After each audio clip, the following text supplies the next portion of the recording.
C'est Jésus-Christ le Seigneur que nous prêchons. C'est Jésus-Christ le Seigneur que nous prêchons. C'est Jésus-Christ le Seigneur que nous prêchons. Que le Seigneur Jésus-Christ vous bénisse. Disons un mot de prière. Notre Père Céleste, nous te disons merci. Sois béni à jamais. Bénis ta parole que nous allons lire. Que tu nous bénisses, Seigneur, pendant que tu bénis mon frère, pendant que tu bénis ma sœur. Tout pour ta gloire, dans le nom de ton Fils Jésus. J'ai ainsi prié, Père. Amen. J'aimerais lire une écriture dans Luc au chapitre 17, au verset 30. Là, il est dit, « Il en serait de même le jour où le Fils de l'homme paraîtra. » Que le Seigneur bénisse sa parole. Là, j'aimerais parler sur le discernement et la vision. Donc, discernement et vision. J'aimerais parler quelque chose en rapport avec le ministère de frère Branham sur le discernement et la vision. Juste dire un petit rien, mais le reste, que le Seigneur nous conduise, qu'il conduise chacun à fouiller davantage pour connaître davantage. Ici, nous venons de lire dans Luc 17, 30, c'est Jésus qui parle ici. Mais en réalité, quand Jésus parle, en se référant au jour de Lot, à la femme de Lot, dans le livre de la Genèse, Jésus se réfère à Genèse 19. Mais quand Branham en parle, en prenant Luc 17:30, lui, il se réfère à Genèse chapitre 18, alors que Jésus, lui, il se réfère au chapitre 19. Ce sont deux choses tout à fait différentes, de manière tout à fait différente. Jésus ne se réfère pas au chapitre 18 de la Genèse. Parce qu'au chapitre 18 de la Genèse, là, il est parlé d'Abraham, de Sarah. Il y a 3 hommes qui ont visité Abraham et Sarah dans leur maison pour redonner la promesse sur l'enfant qui était promis. Et là, ils ont mangé, ils ont parlé de Sarah, celui qui était Elohim a parlé de Sarah, et puis ils sont partis. Jésus ne se réfère pas à cela.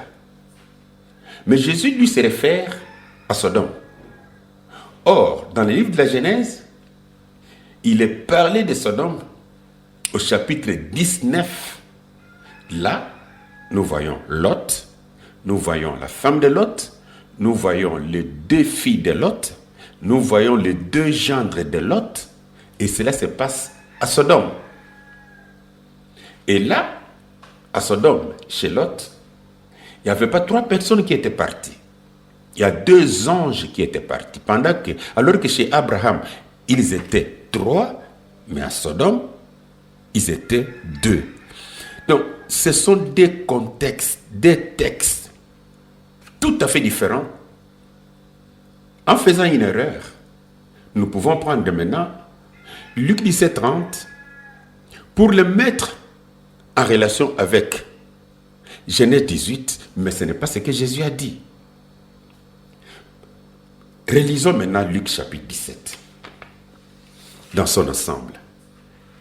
Mais je prends à partir du verset 28, il est dit, ce qui arriva au temps de Lot arrivera pareillement. Les hommes mangeaient, buvaient, achetaient, vendaient, bâtissaient. Mais le jour où Lot sortit de Sodome, une pluie de feu et de soufre tomba du ciel et les fit tous périr. Il en sera de même le jour où le Fils de l'homme paraîtra. En ces jours-là, surtout les versets 31 et 32, en ces jours-là, celui qui sera sur les toits et qui aura ses effets dans la maison ne descende pas pour les prendre, et que celui qui sera dans le champ ne retourne plus en arrière. 32, souvenez-vous de la femme de Lot. Donc c'est que si nous prenons Luc chapitre 17, à partir du verset 28 jusqu'au verset 32, cela parle exclusivement de Lot et du jugement qui tomba à Sodome. Verset 30, il en sera de même le jour où le Fils de l'homme paraîtra. En ce jour-là, le jour où le Fils de l'homme paraîtra, en ce jour-là, que celui qui sera sur le toit et qui aura ses effets dans la maison ne descende pas pour le prendre. Quel jour? En ce jour-là où le Fils de l'homme paraîtra.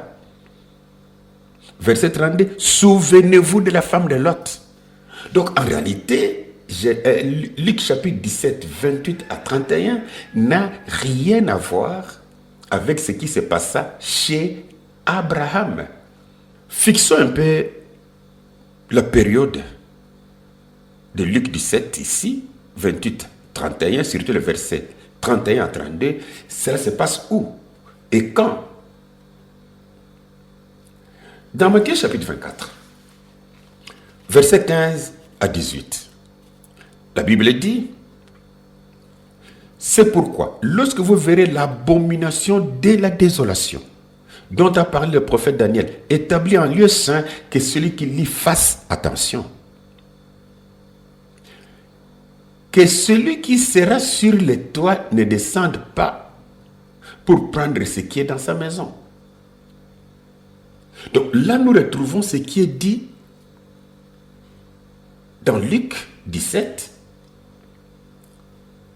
verset 31. En ces jours-là, que celui qui sera sur les toits et qui aura ses effets dans la maison ne descende pas pour les prendre. Mais Matthieu 24, au verset 17, il dit que celui qui sera sur les toits ne descende pas pour prendre ce qui est dans sa maison. C'est-à-dire, c'est le même sujet, c'est le même problème. Au verset 18, et que celui qui sera dans les champs ne retourne pas en arrière pour prendre son manteau. Malheur aux femmes qui seront enceintes et à celles qui allaiteront en ces jours-là. En lisant Matthieu chapitre 24, cela peut nous aider déjà. Cela peut nous fixer maintenant. Ce problème s'est passé où? Où ça s'est passé quand? Parce qu'au verset 15 de Matthieu 24, il est dit: c'est pourquoi lorsque vous verrez l'abomination de la désolation dont a parlé le prophète Daniel établi en lieu saint. Et le lieu saint, c'est à Jérusalem. Le lieu saint, c'est à Jérusalem. Là, nous avons déjà un indice. Si nous prenons Luc chapitre 21, verset 20 à 23, lorsque vous verrez Jérusalem investie par des armées, sachez alors que sa désolation est proche. Matthieu 24, 15, c'est pourquoi lorsque vous verrez l'abomination de la désolation dont a parlé le prophète Daniel. Luc 21, 20, lorsque vous verrez Jérusalem investie par des armées, sachez alors que sa désolation est proche. Donc c'est le même sujet. Verset 21, alors que ceux qui seront en Judée, et Judée, c'est en Israël. Ceux qui seront en Judée fuient dans les montagnes. Que ceux qui seront au milieu de Jérusalem en sortent. Et que ceux qui seront dans les champs n'entrent pas dans la ville. Car ce seront des jours de vengeance pour l'accomplissement de tout ce qui est écrit. Malheur aux femmes qui seront enceintes et à celles qui allaiteront ces jours-là. Car il y aura une grande détresse dans le pays et de la colère contre ce peuple. Historiquement, quand nous prenons tous ces éléments que je viens de lire ici, cela s'est bien accompli à l'an 70, après Jésus, quand le général romain Titus a investi Jérusalem. Il a détruit Jérusalem. Ce que nous venons de lire ici, c'est accompli là. Donc en réalité, cela n'a rien à voir avec aujourd'hui. Rien. Si nous voulons laisser la Bible s'interpréter par elle-même, on n'aura pas assez de complications, ni de difficultés. Donc cela n'a rien à voir aujourd'hui. Parce que les trois textes que je viens de lire pointent la ville sainte, pointent la Judée. Parce que Jésus, en parlant, il ne se référait même pas à Abraham pour dire ce qui se passait au temps d'Abraham, parce qu'Abraham était à Mamré, et là j'avais parlé du secret de Sarah, et que cela se fera. Non, lui ne parle pas des problèmes qui se passaient chez Abraham. Jésus parle de ce qui se passait chez Lot. C'est là où nous devons commencer à attirer notre attention pour dire, attention, n'inversons pas les textes. Laissons Jésus tel qu'il a parlé de Lot, de sa femme. Et quand il a parlé de Lot, de sa femme, il savait pourquoi. Parce qu'il y avait un jugement.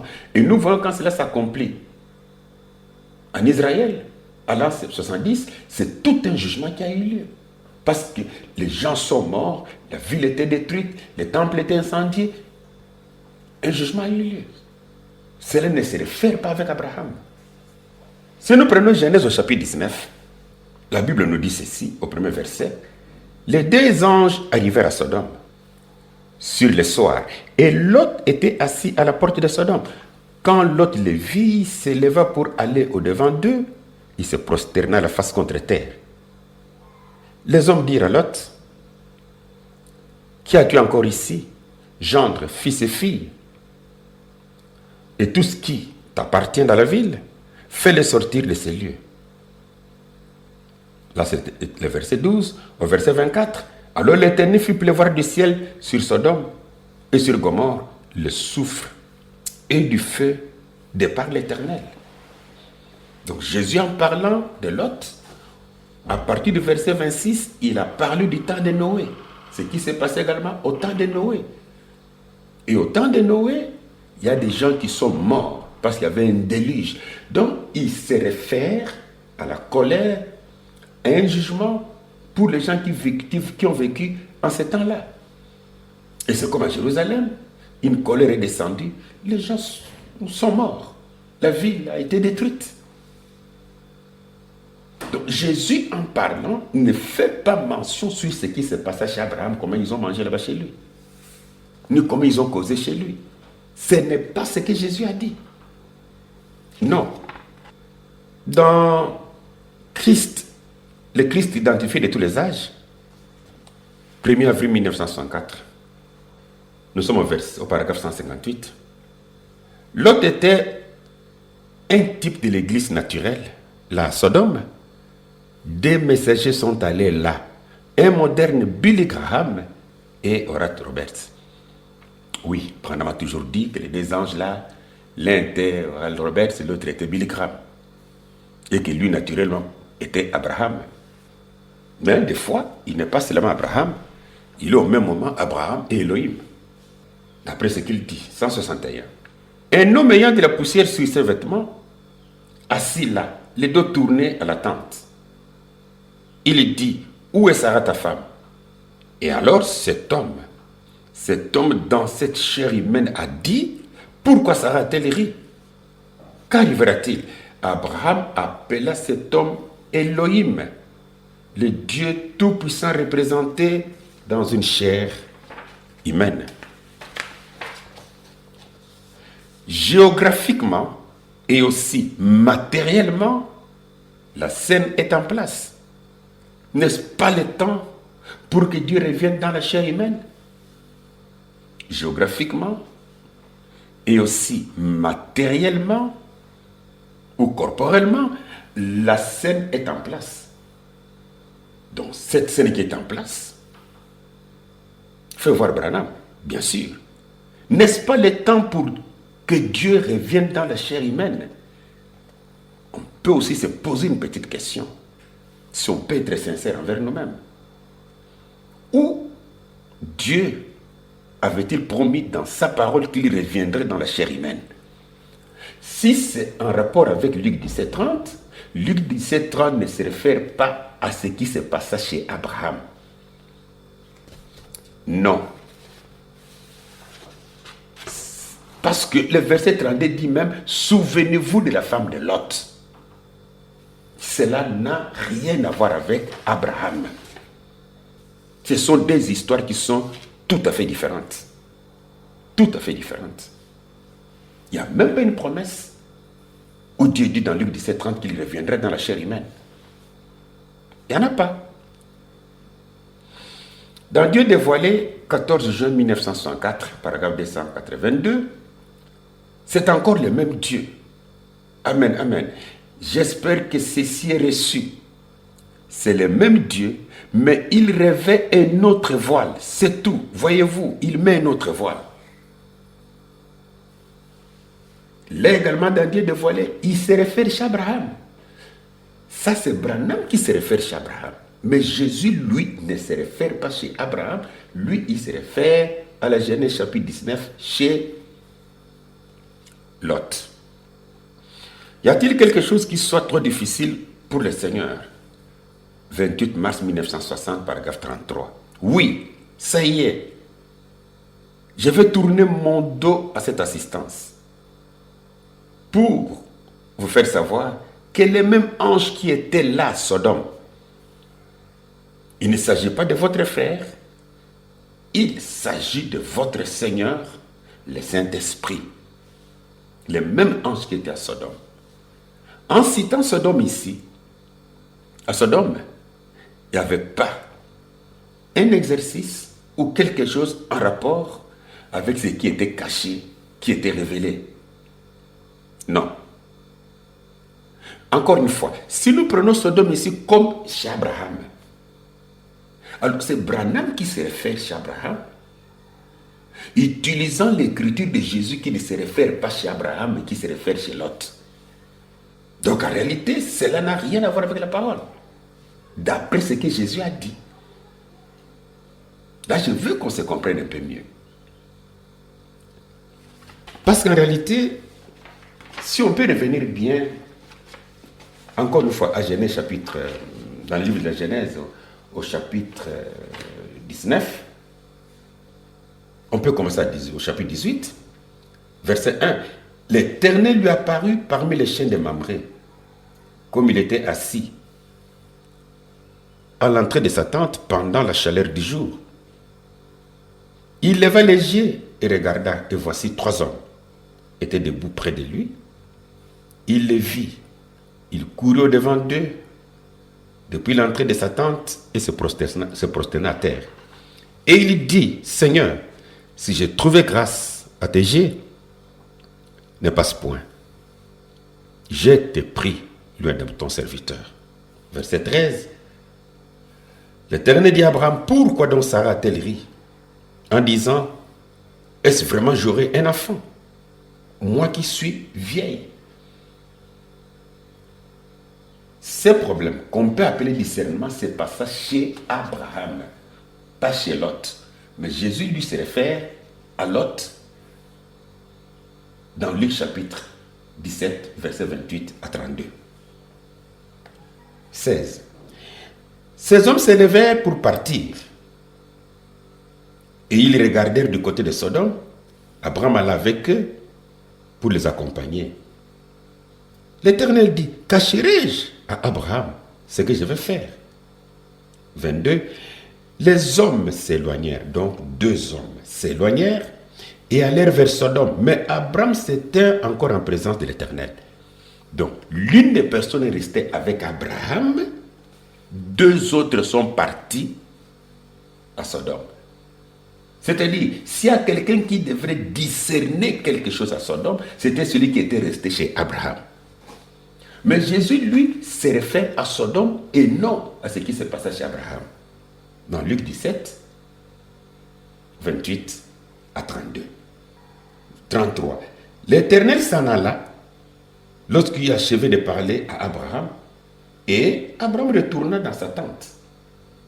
Genèse 19, premier verset.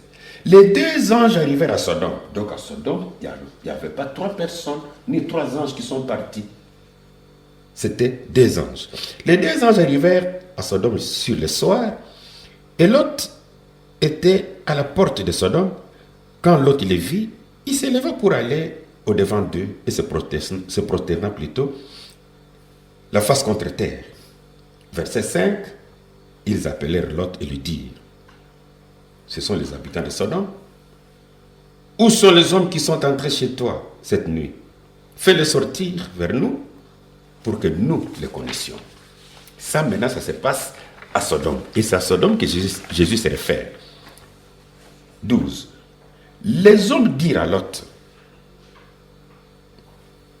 qui as-tu encore ici? Disons, les 2 anges là ont dit à Lot, qu'est-ce que tu as encore ici? Gendre, fils ou fille, et tout ce qui t'appartient dans la ville, fais-les sortir de ces lieux. Car nous allons détruire ces lieux. Nous allons détruire ces lieux. Parce que le cri contre ses habitants est grand devant l'Éternel. L'Éternel nous a envoyés pour les détruire.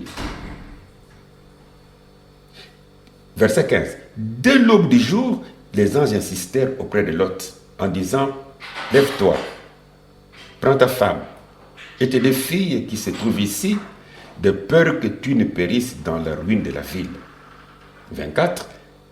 Alors l'Éternel fit pleuvoir du ciel sur Sodome et sur Gomorrhe, du soufre et du feu de par l'Éternel. 28. Il, disons Abraham, porta les regards du côté de Sodome et de Gomorrhe et sur tout le territoire de la plaine, et voici, il vit s'élever de la terre une fumée comme la fumée d'une fournaise. Il y a 2 choses, 2 événements qui se sont passés, l'un chez Abraham et l'autre chez Lot. Mais Jésus, lui, en parlant, il se réfère de ce qui se passait chez Lot. C'est Branham qui lit Jésus, mais il va se référer à ce qui se passait chez Abraham. Mais pourtant, ce sont 2 événements distincts. Jésus savait ce qu'il avait dit. Jésus, lui, il voyait le jugement. C'est ce qu'il a dit. On ne va pas changer. Ça doit rester ainsi. Ça, c'est ce que la parole dit. Et comme Branham avait l'habitude de dire assez souvent que ces 2 anges-là, c'était Oral Robert et Billy Graham. Bon, lui, il était Abraham. Des fois, il n'est pas seulement Abraham, mais il est aussi Elohim. Il est les 2 au même moment, mais pourtant, Abraham était différent d'Elohim. Parce qu'Elohim pouvait parler à Abraham, ils étaient 2 entités tout à fait différentes. Ce n'était pas la même chose. Et quand il se réfère à Abraham, il dit, bon, Abraham avait un nom à 7 lettres, et que dans l'histoire du monde, il y a un grand évangéliste qui a un nom à 6 lettres, mais qui se termine par H-A-M, c'était Billy Graham, 6 lettres. Mais alors qu'Abraham, c'était 7 lettres, un nom qui se termine également par H-A-M, comme Billy Branham, 7 lettres, un nom qui se termine par H-A-M. Mais si on peut réfléchir un tout petit peu, est-ce le nom d'Abraham avec cette lettre? Parce que ce nom d'Abraham ici, ça c'est la traduction française. Je crois en hébreu, le nom d'Abraham doit avoir au moins 5 caractères. Mais ceux qui ont traduit en français ont écrit Abraham. Alors que même en hébreu, les voyelles n'existent pas. Donc maintenant, quand on fait cette comparaison, c'est comme si on veut faire voir que c'est vraiment une vérité, c'est vraiment un accomplissement parfait. H-A-M, cette lettre là-bas. Non, non, non. Dieu n'était pas un anglais. Et Dieu n'a pas parlé à Abraham en anglais ou en français. Il a parlé à Abraham dans leur langue. Et dans leur langue, le nom d'Abraham n'a pas 7 lettres. Non. C'est comme le nom d'Abraham dans nos langues à nous, aujourd'hui, en lingala, ce n'est pas 7 lettres. En chinois, ce n'est pas cette lettre. Non, là ce sont les francophones, les anglophones, en traduisant, ils ont écrit ainsi, en mettant des voyelles. Mais ce n'est pas ce qui est dans l'original. Et ce n'est pas le nom que Dieu avait donné à Abraham dans l'original pour que ce soit ainsi. Cette lettre, non. Et en plus, ces deux anges-là, étant Oral Roberts et Billy Graham, ils sont morts sans avoir vu leur Sodome être détruite. Parce que Branham dit que ce sont les deux anges-là qui sont à Sodome et ils sont partis à Sodome. Mais les anges qui étaient partis à Sodome au temps de Lot, ils ont vu Sodome brûler. Mais ces anges ici n'ont rien vu. Et même celui-là qui s'appelait Abraham, qui était sur la montagne, nous venons de lire, il était chez lui, il a regardé, il a vu la fumée. Branham aussi n'a pas vu Sodome brûler.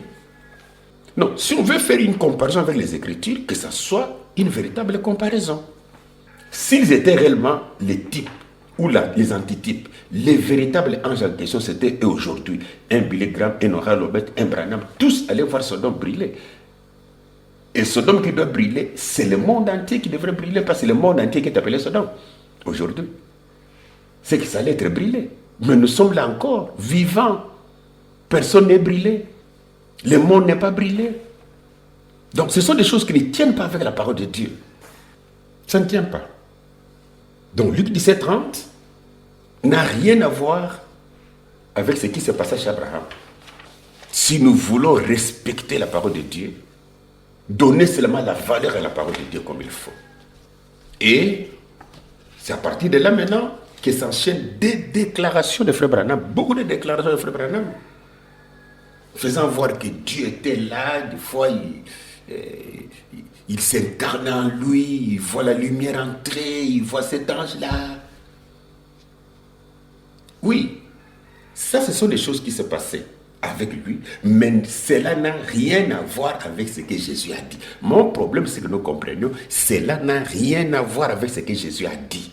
Parce que Jésus a parlé, lui, de Sodome, de Lot, de sa femme, ce qui se passait chez Lot et non chez Abraham.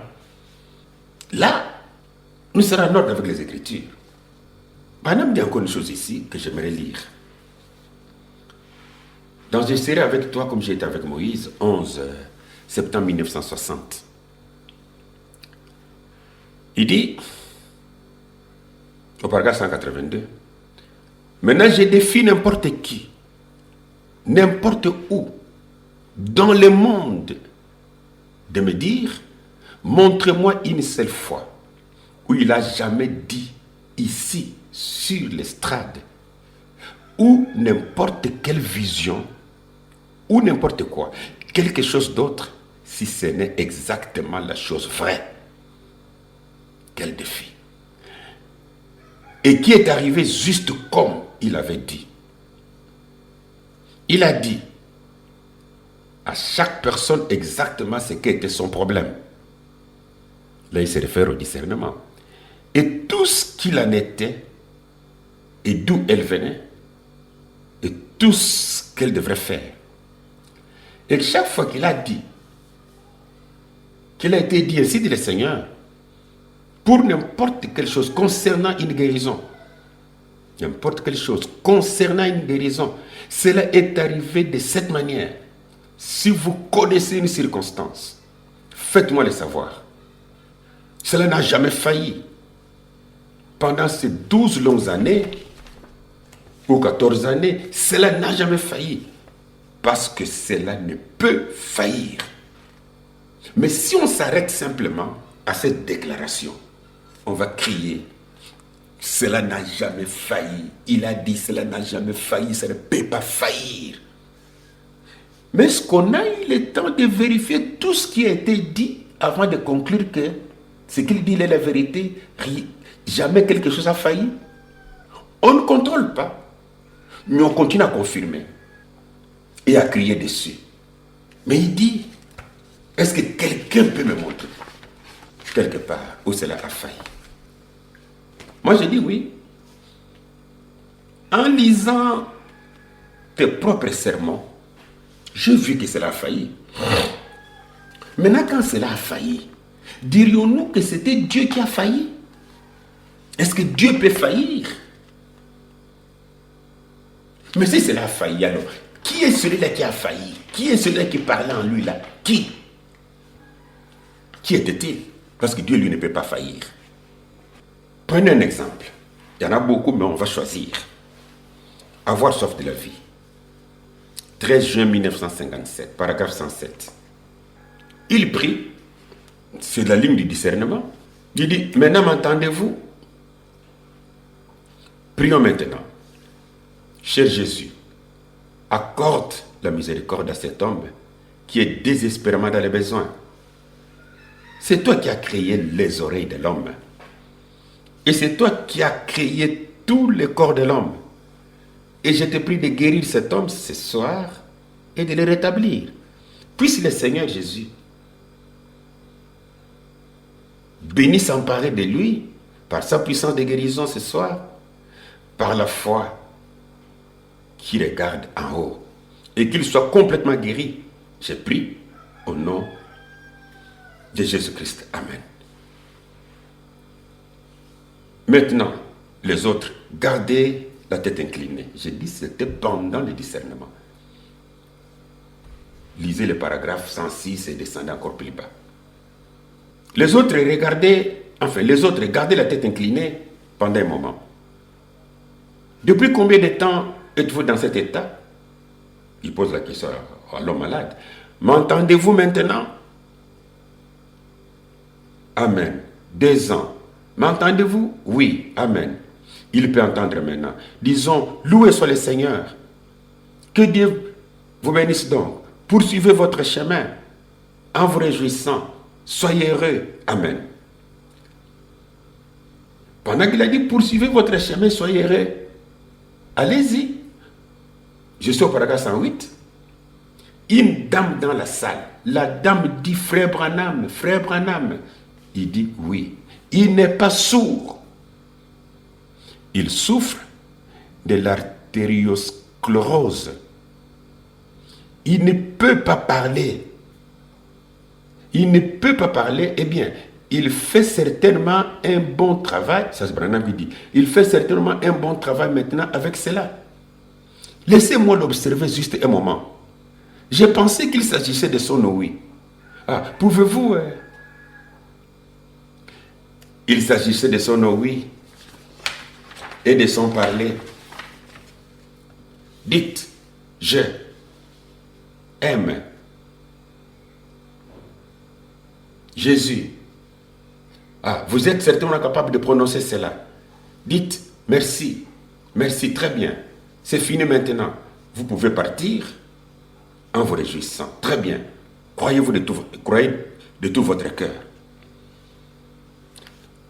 Dans cette ligne de discernement, quoique je n'ai pas lu le paragraphe 106,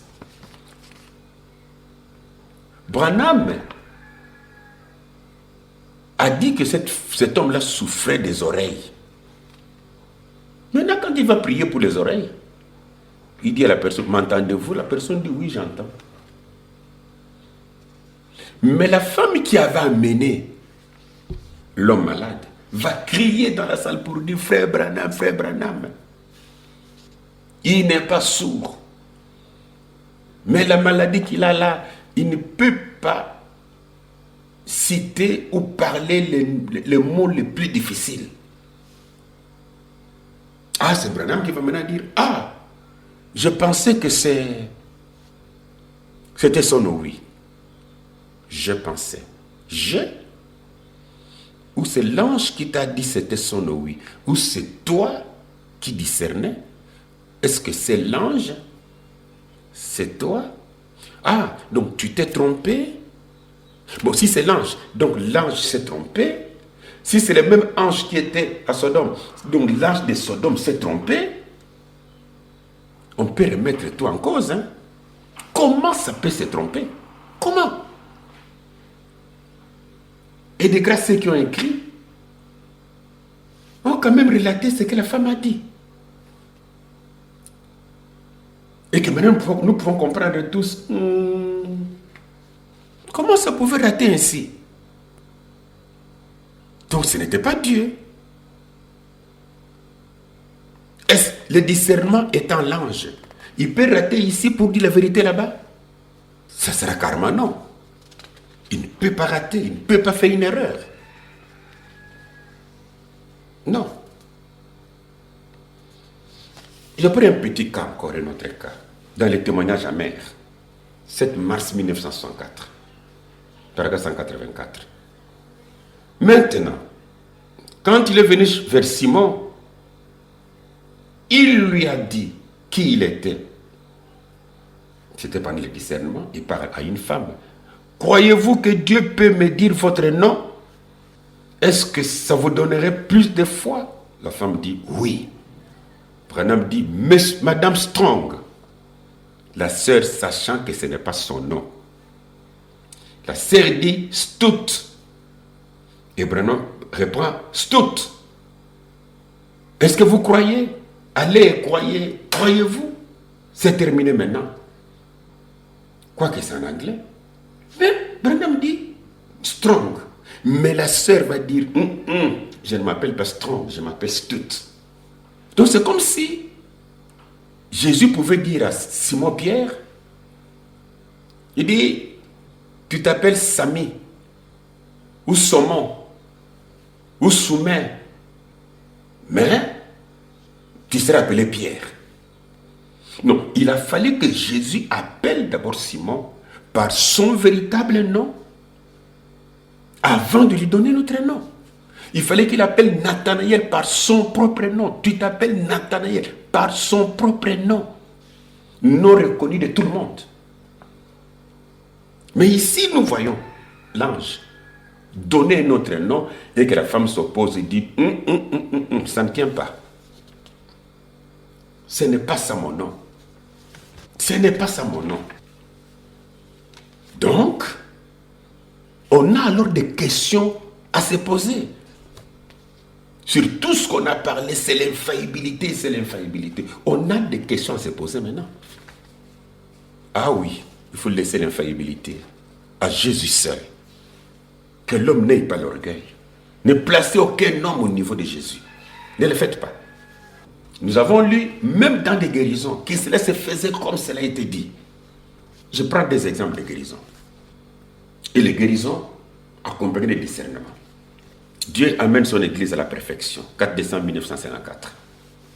Là, il parle sur un petit garçon qui s'appelait Donnie Morton. Paragraphe 45. Il n'y a pas longtemps, vous avez lu dans le journal, retenez ça, dans le journal, l'article sur le petit Norton, Donnie Morton, qui a été guéri là-bas en Californie. Le Reader's Digest l'a publié dans toutes les langues qui existent sous le ciel, partout, au sujet de ce miracle. Et vous connaissez cet article.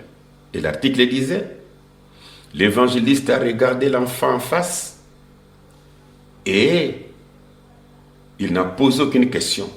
Mais il a dit, vous venez du Canada, vous avez amené l'enfant chez les Mayo, chez les John Hopkins. L'enfant a une maladie rare de sang, une maladie de cerveau. Il n'y a pas de remède pour cela. Et le père s'est mis à pleurer. Vous avez effectué une partie de voyage en traîneau. Ensuite, vous êtes allé jusqu'à ces lieux et alors, pour monter à bord d'un avion, et vous et votre femme, vous vous êtes aperçu que vous n'aviez même pas assez d'argent pour vous deux. Vous veniez par bus et c'est une maison d'aide aux voyageurs qui vous a donc aidé. L'homme a failli s'évanouir. Le Saint-Esprit a prononcé l'ainsi de le Seigneur et l'enfant fut guéri. Il parle que cela est dans un journal. Donc cela peut nous amener également à lire les journaux. Parce que c'est dans un journal. Mais néanmoins, la brochure, déjà, les sermons nous fait voir ce qu'il y a. Mais le petit enfant est mort de la même maladie 4 mois après. de la même maladie. 4 mois après. Le 2 novembre 1951, malgré l'ainsi dit le Seigneur, enfin pas ainsi dit le Seigneur, ainsi dit le Seigneur du Saint-Esprit, par le Saint-Esprit, il est mort de la même maladie. Parce qu'il est écrit ici, et le Saint-Esprit a prononcé l'ainsi dit le Seigneur. Ce n'est pas un homme qui dit ainsi dit le Seigneur, mais c'est le Saint-Esprit qui a prononcé ainsi dit le Seigneur et l'enfant fut guéri. Et quand le Saint-Esprit a prononcé ainsi dit le Seigneur, l'enfant fut guéri, mais nous voyons que l'enfant est mort 4 mois après, de la même maladie. Il n'a pas été guéri. L'enterrement a eu lieu au Canada. Les photos, il y en a. Et le garde du Seigneur a fait que j'ai les photos de son deuil, là où il est pleuré. Et le journal en parle. Mais tant que nous ne serons pas capables à fouiller certaines choses pour voir que ces choses qui nous sont dites sont réellement une vérité, nous allons prêcher le mensonge. On va donner les témoignages de mensonges. On va dire les amens sur le mensonge. Tout sera mensonge. Et alors, parce que c'est le mensonge sur lequel on dit amen, quelle serait la vie de l'Église?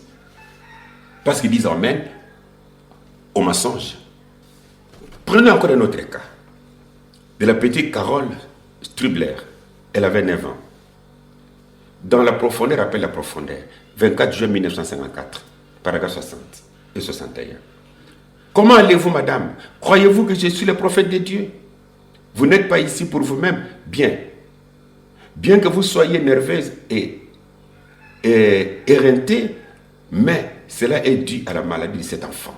Cet enfant, il se souffre. Cela a été déclaré par le médecin comme étant sans espoir. C'est la leucémie. N'est-ce pas vrai? Vous avez amené l'enfant de l'extérieur de la ville. Vous avez voyagé de l'ouest à l'est pour venir ici. Vous venez d'un état qui a des montagnes. Et votre fille, je crois, est Chamberberg.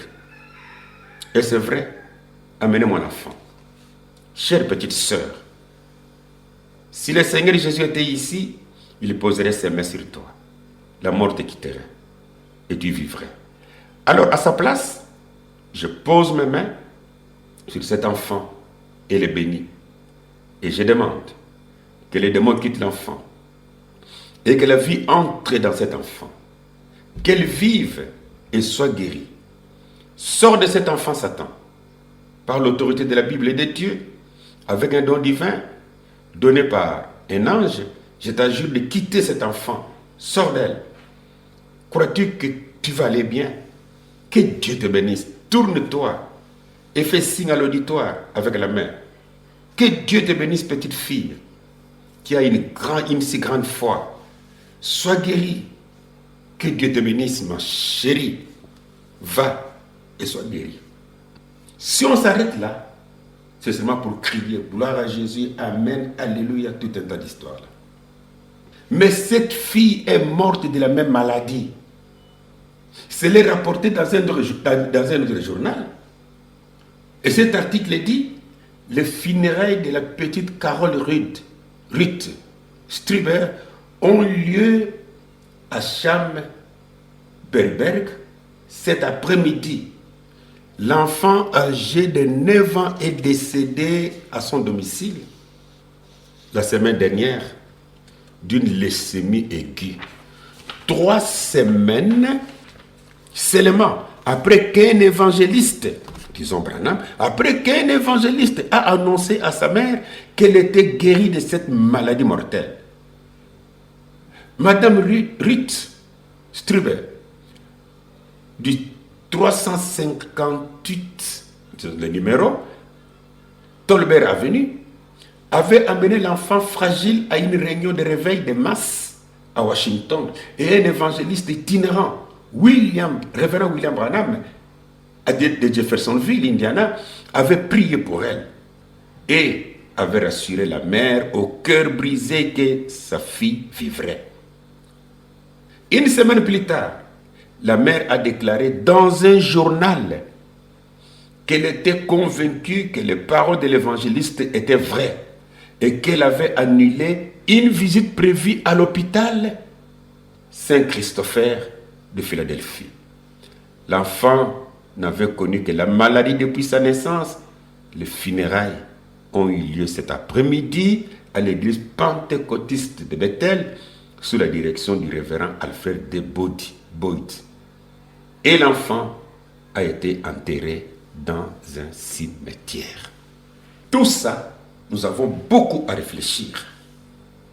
Mon souci est que chacun fasse confiance à Jésus. C'est Jésus seul qui est l'infaillible. D'ailleurs, parlons un peu du discernement d'une manière, à la manière des hommes. Vous savez, quand la Bible parle du secret du cœur, c'est quelque chose que tu n'as pas dit à une personne. J'ai quelque chose dans mon cœur que je n'ai pas partagé avec une personne.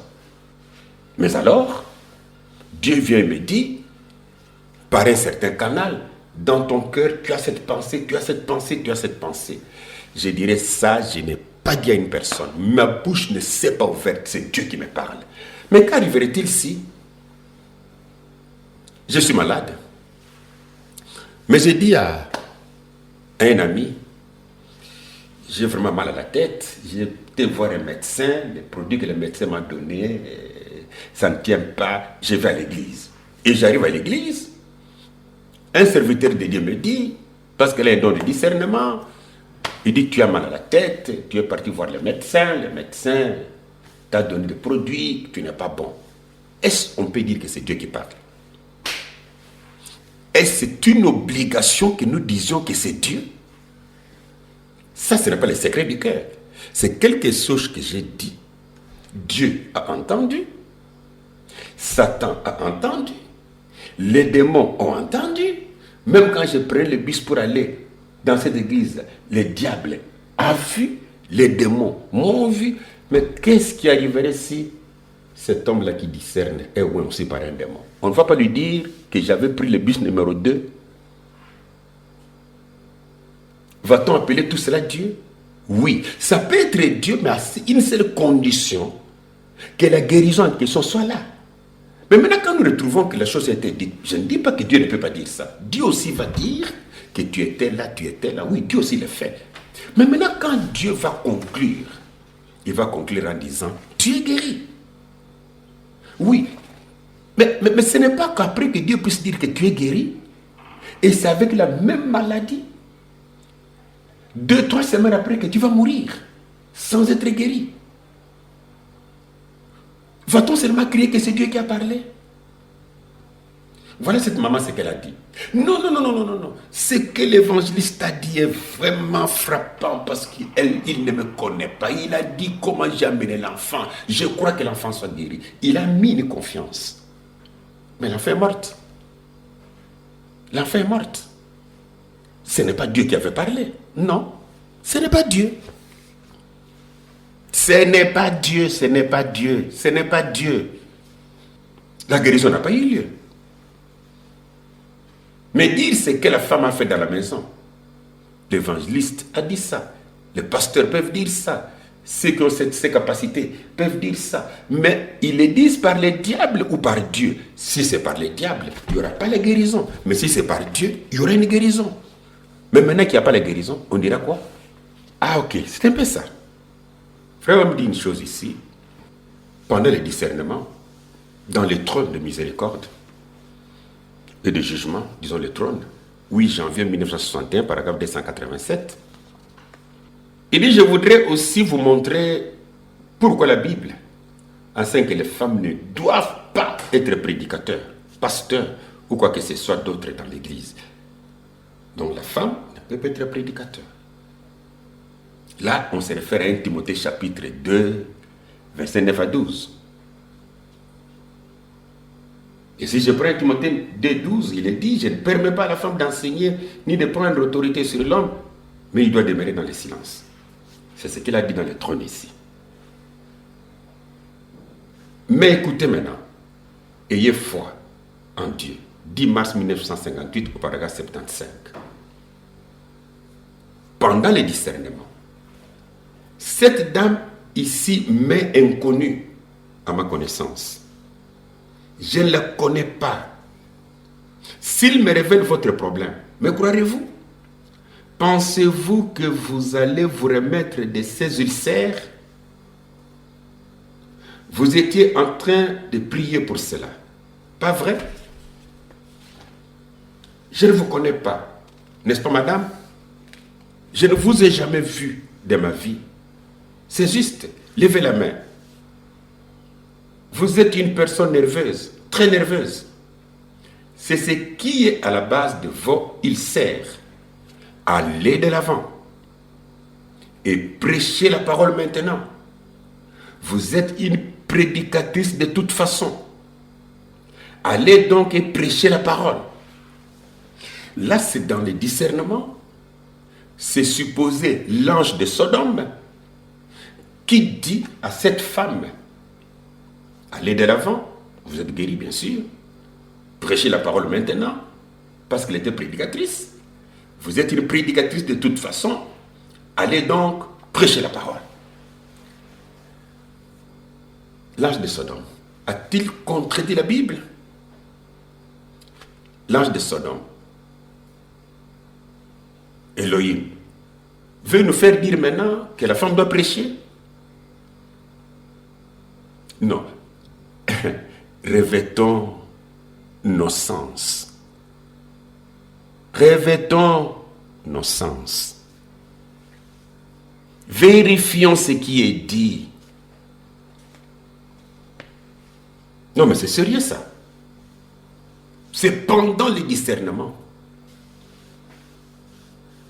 que cette femme est envoyée par Elohim, par l'ange de Sodome pour aller prêcher l'évangile. Non, mais c'est sérieux ça. J'avais dit que je parlerais sur vision et... Enfin, discernement et vision. Il y a même certaines visions que Frère Branham a vues, mais le temps est déjà parti, je prends peut-être une seule. Mais je commence par lire une petite chose d'abord. Condamnation par procuration, 13 novembre 1960.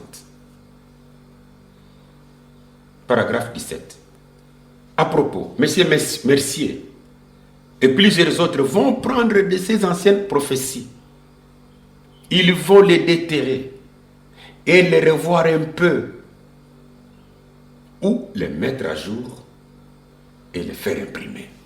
Donc il y a des prophéties qui étaient données, mais maintenant ordonne à M. Mercier et les autres, ceux qui s'occupaient des bandes, de prendre ces anciennes prophéties, de les mettre à jour, c'est-à-dire de les corriger, et puis réimprimer ça. Mais ces prophéties sont ici de le Seigneur, parce que cela vient d'un prophète. Qui peut prendre cela pour mettre à jour? On doit mettre à jour comment? Comment? Prenons un exemple. Dans la même brochure, la condamnation par représentation, là, au paragraphe 18 et 19, pendant que j'étais dans cette vision, j'ai vu des terribles, j'ai vu des choses terribles se dérouler. J'ai dit ceci au nom du Seigneur. Au nom du Seigneur. L'actuel président, le président Franklin Roosevelt, entraînera le monde entier dans une guerre. Retenons ça. Conférence, 25 novembre 1960. J'étais en route vers l'école de dimanche et au moment de prendre ma Bible, une vision est apparue devant moi. Et je me suis arrêté dans la pièce. Et voici ce qui a été dit. Et j'avais noté sur un papier jaune. Cela serait imprimé peu après, car pratiquement tout cela s'est accompli. Observez combien sa parole est précise. Il a été dit, nous avons maintenant un président, M. Roosevelt. Et ce M. Roosevelt entraînera le monde dans une guerre mondiale lors de son mandat en tant que président. Donc là, il s'agit de la Deuxième Guerre mondiale. Donc Roosevelt va entraîner le monde dans la Deuxième Guerre mondiale. Prenons une autre église. L'âge de l'église de Thyatire, 8 décembre 1960, paragraphe 222. Ainsi un jour, en commençant l'école de dimanche, je suis entré en transe. Nous tenions là-bas au Masonic Home, la maison de Charlie Kirk, et nous étions un petit groupe. J'ai vu alors le président Roosevelt entraîner le monde dans une guerre mondiale. Donc là, c'est la vision qui est vue. Mais nous venons de lire, on doit mettre ces visions-là à jour. Dans l'âge de la Odyssée, 11 décembre 1960, paragraphe 44. En 1933 et en 1933, le Seigneur m'a montré une vision. Une très puissante femme, j'ai noté cela. Et aussi que le président Roosevelt provoquerait, contribuerait au déclenchement de la guerre mondiale. Là, je parle sur la vision. La vision est ainsi dit le Seigneur. La vision, c'est quelque chose que Dieu montre à son prophète. Il est parlé plutôt de Roosevelt pour la Deuxième Guerre mondiale. Il y en a beaucoup, mais à cause du temps, je ne prends que lui. Mais dans les citernes crevassées, 26 juin 1964, paragraphe 52, et maintenant souvenez-vous que ces choses ont été dites, j'ai dit, Adolf Hitler aurait une fin mystérieuse et il déclarerait la guerre aux États-Unis. Non, Branham, dans la vision, tu n'as pas parlé d'Adolf Hitler, tu as parlé de Roosevelt. Regardez là où cela a été mis à jour, dans l'exposé de cet acte de l'Église, à la page 313, paragraphe 4. La vision suivante annonçait qu'un Autrichien au nom d'Adolf Hitler, là on donne même les noms, un Autrichien au nom d'Adolf Hitler s'élèverait et deviendrait le dictateur de l'Allemagne et qu'il entraînerait le monde dans la guerre. Pourquoi on a changé? Parce que quand la Deuxième Guerre mondiale a eu lieu et qu'elle était terminée, et que quand la guerre a commencé, l'Amérique n'est même pas entrée en guerre. L'Amérique est entrée en guerre, je crois, une année ou 2 ans plus tard. Donc tout le monde a compris, et lui-même Branham, que la vision qui est supposée, vision donnée de la part du Seigneur, il est entré en transe, c'était une vision, Dieu lui a parlé que c'était Roosevelt, mais maintenant ce n'est pas Roosevelt, c'est Hitler qui fait ça. On doit faire quoi? On doit mettre la vision à jour, c'est-à-dire corriger. Dieu avait oublié en disant Roosevelt, maintenant corriger que c'était Adolf Hitler et imprimer ça. Et maintenant, tout le monde, quand il lit, il est en train de crier. Tout le monde, quand il lit, il est en train de crier. Adolf Hitler, il a été vu. Non, non, non, la vision n'a pas vu Adolf Hitler. La vision ne le connaît pas. La vision a parlé de Roosevelt. Et des choses comme ça, nous en trouverons nombreux où la vision dit ça, mais plus tard, la chose n'est pas celle-là, et puis la version change. Mais Jésus reste le seul infaillible. Quand il dit une chose, cela s'accomplira de cette manière. Il peut parler une chose 1000 fois, il répétera la même chose. Ne donnez pas la place de Jésus à un homme. N'élevez pas un homme au rang de Jésus. Vision, discernement. On peut lire les déclarations qui disent cela n'a jamais failli, mais nous voyons les visions maintenant être mises à jour. Nous voyons les discernements être corrigés dans la salle même. Frère Branham, il n'est pas sourd. Merci. Faisons confiance au Seigneur Jésus. Les seuls, et un véritable serviteur vous amènera toujours à Jésus et non pas à un homme qu'on doit placer dans les cœurs. Que le Seigneur Jésus-Christ vous bénisse et merci pour la radio de Zingu. Votre frère Mbouche Etienne. Merci.